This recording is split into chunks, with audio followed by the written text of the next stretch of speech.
भगवत गीता अध्याय 1 कुरुक्षेत्र के युद्ध स्थल में सैन्य निरीक्षण।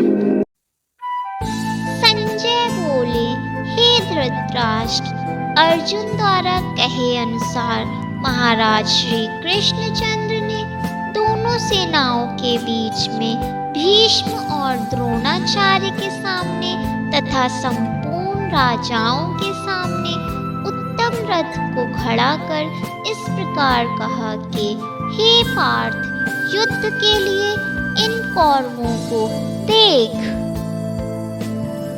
इसके बाद प्रथापुत्र अर्जुन ने उन दोनों ही सेनाओं में स्थित ताऊ चाचों को, दादों परदादों को, गुरुओं को, मामाओं को, भाइयों को, पुत्रों को, पौत्रों को तथा मित्रों को, ससुरों को और शहदों को भी देखा।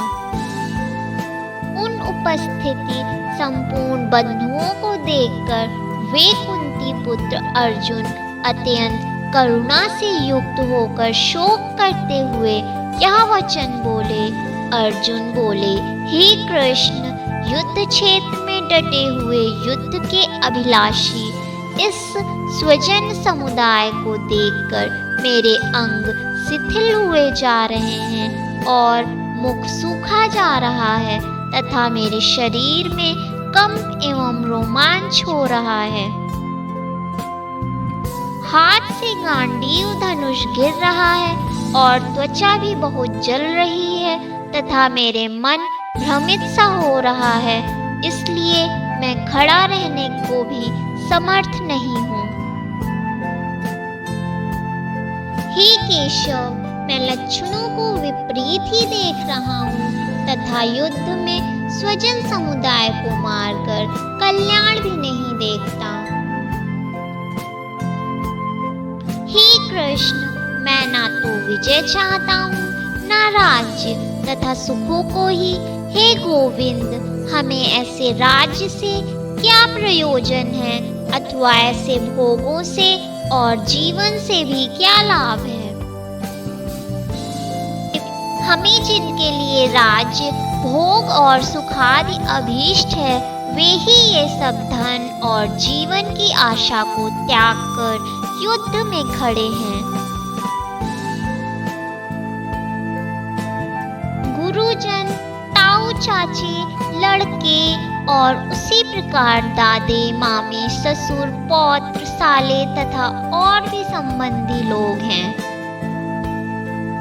हे मधुसूदन, मुझे मारने पर भी अथवा तीनों लोकों के राज के लिए भी मैं इन सबको मारना नहीं चाहता, फिर पृथ्वी के लिए तो कहना ही क्या है।